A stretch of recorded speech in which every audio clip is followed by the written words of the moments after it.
What's up, guys? Welcome back to the channel. I know it's been a minute since I've made a video. I have been a little bit busy with school, getting back into the swing of things after Worlds, and it's just been a little hectic for me. I'm really sorry. I'm going to try to get back up and make some more content as we go. It's a little bit late, I know. It's been like 2 weeks, but I wanted to get my Worlds recap video out for you guys, round by round, what I did, how I got to my conclusion of deck choice, and yeah. So, without further ado, the deck I chose to play was Bennett Garbodor. The list was given to me by Xander Pero, one of my testing partners, a really good friend of mine. He convinced me to kind of play it. The deck is pretty self-explanatory for the most part. I'll go through the counts. 4-2-2 on the Trubbish line. Toxin's very, very important as you need to stabilize early. You're kind of playing an old school Drampa Garb deck in some sense, but Bennett's just like an Espeon Garb deck. But Bennett's just like a better attacker than Espeon. Because Confusion isn't relevant anymore because of all the heavy float stones, the Guzmas, yada yada. So Bennett comes in handy there. There's a Trash Lunch, as you guys know, old faithful. Bennett 2-2. Bennett's ability, Shady Move, lets you move 1 damage counter on the board anywhere to anywhere else once per turn. If Bennett is your active Pokemon, so you play Rainbow, so you can attach and move as you choose. Its first attack is for 1 Psychic, 30 plus 10 for each supporter in your discard, and you can only add up to 100 damage that way, so you cap at 130. And the GX is just get 3 cards out of your discard into your hand. It's just Hollow Hunt in Psychic form. I think it's, I don't know what the actual name is. It's like Tomb Hunt. I'm just going to call it Tomb Raider because that's what I did all Worlds. The 2 Lele's pretty good to get your supporters out, obviously, but you're going to be toxining very early, so Leles don't have that much value after that. 1 Drampa. Xander played 2 because he was more scared of the Zoroark matchup. I just kind of accepted the unfavorability and was like 1 Drampa to 2 Drampa is not really going to help, and opening Drampa in other matchups makes your favorable matchups and unfavorable sometimes, just based on your opener. And the Baby Buzzwole is for Zoroark, especially because they get stuck on the 4 prize turn, and then you can just take a swing there. Like, for example, in that matchup, you want to go in with an early Bennett, take a prize or 2 where you can, and when they respond and kill your Bennett and go down to 4, you can take another knockout, Toxin N in the same turn. And at that point, they either get stuck on 4, or you can, maybe just stabilize the game to the point where your ends are more effective after that, which is very crucial because you need your ends to be effective under Toxin in that matchup. 4 Sycamore, 4 and 3 Cynthia. Very standard supporter line of just, you need to play a lot of supporters for Bennett's damage anyway. You want to draw cards, you want to get going. 3 Guzma, 1 Bridget set up. 3 Ultra Ball, 2 Treasure. Most of your deck is searchable by Treasure, but you want the Ultra Balls just because you can discard more supporters with them. 2 Blower just because you're a Garpa Toxin deck anyway. Trash Lunch deck anyway. And getting Paralleled actually really hurts this deck, as it does most setup decks. So yeah, it's pretty good to establish your own Parallel or just get rid of annoying things like Choice Bands, Float Stones, etc. Just add up damage into the discard. 2 Stretchers. Got a lot of stuff in here. It's cool to have it back. It's kind of like a toolbox deck. 4 Float, you're a Toxin deck. 3 Choice. Tools are good. 2 Parallel. 4 Rainbow, 4 Psychic, 3 DCE. The last minute cut was a 4th Psychic in place of the 4th DCE because I was at 1 Drampa. And Psychic seemed more effective because Bennett seemed like the more important attacker in a lot of matchups, as did Trash Lynch. So just having the extra Psychic helped a lot more than the extra DCE because the Drampa and Lele are really the only things that use it. Sorry, and maybe Acid Spray if you need to go that route, which I did, honestly. So, I get to, leading up to Worlds, I was testing Zoroark Cargo a lot. I thought Zoroark Cargo was the best deck by far. I thought there was nothing that can really stop it. And then ARG happened. I was beating Buzzwole in my testing. It was a little skewed. I was feeling good about it. Then we got to ARG that happened, and John Ng and Isaiah Brandner both finished 1st and 2nd with the deck, and I was like, oh, okay, their list is like 3-4 cards off mine, and I looked at it, and I was like, oh, red card's a cool inclusion, I'll take that from their list, and kind of adapted my list based on that, and then I tested more, and I kept losing to Buzzwole, and I got very, very, very, very, very frustrated in my testing. So I just put everything away for like a couple days and said, whatever, we'll come back to this later. I came back, I tested some Ray with Puzzles, actually, Puzzle of Time, and Heavy Volkner. I thought that deck was pretty good, pretty cool. It was working, it was beating decks that I shouldn't be beating. It was winning.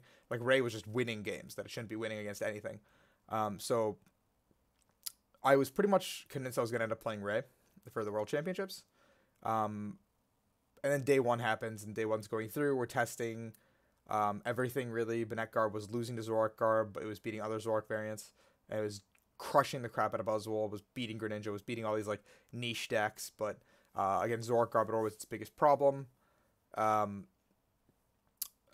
tested Gardevoir for a little bit. Gardevoir wasn't actually beating Ray enough, shockingly. Yeah, we tested pretty much everything. And then we went to the venue, only to find that this Baby Buzzgarb Shrine deck had literally dominated the entire first day of play. Everybody made it through, like the X-Files made it through, giving Pablo and Sam the confidence to play the deck. The deck beat Buzzrock, the deck beat Zorak variants, the deck beat pretty much everything that was on the table, like Ray. Like the matchup against Ray was so favorable for the Buzzgarb Shrine deck, I didn't want to touch Ray. So we went back, tested some more. The two options I settled on with Bennett Garblist or Buzzrock with Zygarde EX. The Zygarde EX was for the Zorgarb matchup to shore it up, as well as the Baby Buzzgarb matchup to just give you an edge, because you can just keep healing, and the healing was very important as well as the one-shot potential. So it was cool in that regard, and the Zygarde was very good. So we packed it up, went to bed, and as I sleeved up both decks, went to bed, woke up. Xander messaged me saying that he's locking into Bennett. The other members of my room were on to Buzzrock, basically. And I said, I'm going with Bennett. I don't know, something in my gut just said, go Bennett.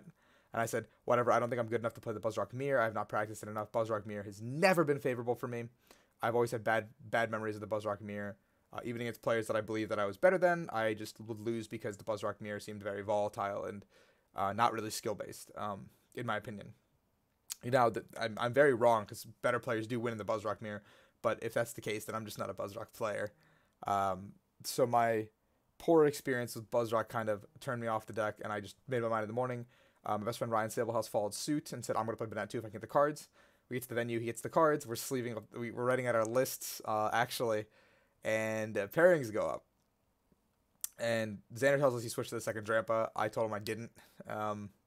Pairings go up, and I see that I'm up against Ryan, actually, round 1 of the tournament. So main tournament, 7 rounds. I gotta go 5-1-1 to make top 8.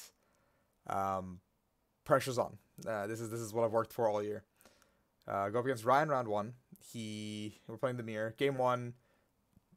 The game is pretty even. It gets to a point where I have 2 turns to Sycamore into a Bennett, basically to knock out his Bennett and kind of take control of the game. Like kill his Bennett, like end in the same turn type of thing. And I just whiff everything. Like I whiff everything for 2 turns, and I scoop it up pretty quickly because he's at like 2 prizes now, and I'm still at like 4, and I'm not taking a knockout. So he's gonna kill my Shuppet going into my turn, and like I didn't have a Bennett in my hand plus an end, so like I couldn't really do anything, and I don't want to end myself to 4 and have to hit the Bennett or something. And even then, I had enough 1 prize targets on my bench where the game was just going to be over, and I had already extended into trash lunch to the point where, like the point of no return kind of thing. The second game was even worse, as I was stuck using Righteous Edge for like 4 or 5 turns for like 20 damage, as Ryan big wheeled and comfortably set up behind the big wheel, and I'm pretty sure I got like 6-0'd that game. I don't think I took a single prize in the second game. I was establishing a Bennett early, and he just one-shot it, actually. With a shady move, and I was just like, oh, cool, okay, this happened. So, unfortunate for me, that happened. Round 2, I go up against Joey Gaffney of Canada. He's playing Buzzrock. I'm like, oh, nice, favorable matchup. Game 1 goes the most swimmingly as I could ask. Like, turn 2, I go hit a Buzz GX in the active for 180 with the Bennett. The next turn, I go Guzma up the other Buzz GX in the bench. Shady move onto the bench. Buzz GX, knock it out, kill the active with my attack. After attaching a Rainbow. Like, it's literally the most perfect I could ask for. I take 4 prizes, he scoops it up. Like, he's like, I know I can't win. I literally skip his B-string turn. The next game, I open Drampa. Things are looking bad for me. I stumble a little bit. We get down to like a 1 prize situation where I end him low and Toxin, so his Auxiliary doesn't work. He's playing Blowers. So I lock him, end him, he's at 2, I think. So I end him to 2, and he needs to hit either a strong or a choice to knock me out. Oh, no. I had 3. Yeah, he needs a stronger choice to knock me out and like, kill my Lele. If not, I can just knock out the Lycanroc my following turn and win the game. The two cards like I end him to are basically like Sycamore Cynthia or something, and I was just like, oh cool, and like literally like Strong was like the third card, and he just attached it and knocked me out. The third game I opened Jump again, my hand was absolute garbage, and I got swept very quickly. So now I'm very demoralized starting 0-2. Things aren't going great. I'm questioning my deck choice. I'm questioning myself. I'm questioning just like it's the World Championships and it's the third year in a row I'm going to produce lackluster results. Do I really belong here? Like that kind of thing. It's a grueling tournament. You know, like sitting to my left and right is like Tord, and it's just like it's like Tord and Stefan are both 0-2. Your NAIC first and second, like Benji, Fam, Magnus, we're all like bottom tables, and it just doesn't feel good. Especially at the World Championships. Round 3, I go up against a good friend, Peter Kika. He's playing Ray with puzzles. No puzzles. He's playing Ray. The first game, he kind of overwhelms me. Because the turn he attacks with Mew, I don't have a Guzma to take out 2 prizes on the bench with my Trash Lunch. So I actually lose the prize trade because I missed a crucial knockout earlier in the game by missing an energy. So for being the aggressor, I had to be I was 1 turn behind the rest of the whole game. The second game, it's perfect for Peter. He's like popping off, discarding cards with Ray. He's not discarding items. We get to the point in the game where he has 2 batons on board. I end him to 1. I end myself to 4. I have a Toxin up. I need to hit the blower. I need him not to hit an energy or a blower. I hit the blower. I blow off the 2 batons. He draws for turn. I mean, take 2 prizes in the same turn. He promotes Latios. Or promotes Mew, retreating to Latios. And then goes hit with Latios, get 2 energy out of the board. And the next turn I just go Guzma for game. So I'm sweating. The game was intense. I like literally could have lost on any hair's breadth. And the third game goes way more swimmingly for me. He played a ton of items. Trash Lunch came in handy, and I just kind of ran away with the game like that. I never used Banette once in the series. So I go to 1-2. The next round is up against Ian Robb, fellow top 16er in North America. This season, Ian won regionals. He had a pretty good showing of a bunch of others. Very strong first year master. He's playing Buzzrock as well. I kind of just beat Ian. The matchup just went as a Buzzrock matchup should. He didn't play Blower. I just kind of like put a lot of early pressure on with Banettes, and then I just locked him with Toxin. And even though he got a Lycanroc up and he got 1 GX knockout, he could just never capitalize on that past that. Because I was just able to stretch her back my Banettes and just... I think I literally like acid spray 100 him, and then I was like hitting with Lele's and stuff like that, and he just didn't have an answer because all he went was with Lycanroc. And that is the correct route, but I mean, can't do much when the only way you take a knockout is a GX on Banette. So go to 2-2. Next round, I go up against Talon Inamura, who grabbed it the day 1. He's playing the Baby Buzzgrab Shrine deck, and I just won because the matchup is so incredibly favorable. As soon as you get 2 Banettes out, you just sweep their entire board, especially with a Toxin up. And eventually they'll play into your Trash Lounge because they have to. They play so many items that they need to play into Trash Lounge, especially if you're locking their Octillery out of the game, they really can't do anything. Their Shrines are useless. Their Shrines actually just feed me damage, which is really nice. So like a majority of their deck is dead against mine. I just can have the type advantage on everything in their deck. So I 2-0 Tyler. I go up against Keon the next round. Keon gets a really nutty game 1 start. Keon's an amazing player, by the way. I respect him a lot. He gets a nutty game 1 start with Buzzrock, like Zygarde, double energy, DNC, Rockruff on bench, like hit. And eventually gets to the point where he has like 3 prizes and I have 6, and I like take a knockout and then he takes a knockout. It goes down to 1 prize. And then I end again. And I take a knockout, and then from that point, the game is just out of his control. He needs to, like, hit, like, too many pieces with 2 little cards. And we were talking about it, and he was just like, I don't think I can win. Like, I did everything I could. You did everything you could. Like, the ends were just perfect. Like, I actually just can't do anything. Like, I need to hit, like, Guzma energy, like, all these pieces. And, like, if I do, like, I'm a god, but, like, there's no way. Like, I'm down, like, X strongs, that kind of stuff. So, I take game 1 that was from the brink of destruction. Game 2 is in a similar manner. He's popping off. He gets double Lycanroc. And then I just kind of do same thing. I just like Toxin and go in. And I managed to win the game. Round 7, I go up against Michael Catron. I'm considering IDing. Michael and I talked before round 7 pairings went up. And me, Michael, a couple other 4-2s talked. I said that I would ID if we were all safe. Pairings go up. Michael comes up, goes ID. I talked to Alex, see if I can ID. Alex says, no, you can't. There's possibly 8 that'll bubble out. I was like, oh, okay, I started O2. It's wonderful. I got to play. We go sit down. More IDs are requested. I say we have to play. I sit down, pull out my deck, start shuffling up. We set up, we play. Michael has a really good play where he goes like, he's setting up perfectly. I don't have the toxin to lock him out. I'm like having a very, very slow start. I'm already regretting not taking the tie, kind of in a sense. And then he goes, Lycanroc, bring up on my bench Lele, and goes swing around. Needs 1 heads to knock it out. Go to 1 prize. I'm still at 3, so I would go knock out his Buzzwole the next turn. Toxin end, which I was really hoping I could do. Go down to put him to 1 card or 2 cards with the draw, and his board was like incredibly dead past that baby Buzzwole. Like his Lycanroc didn't have energy on it or anything, and he missed the knockout. So I proceeded to take the knockout on the baby Buzz, and then he went Big Buzz Jet Punch knockout, and then I just killed the Big Buzz for the game.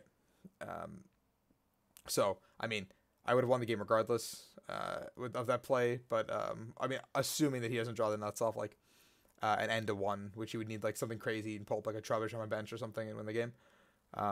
So game 1, and then game 2 I just set up literally perfectly, like double Banette, Toxin, like Trash Lantern and a Trubbish on the bench.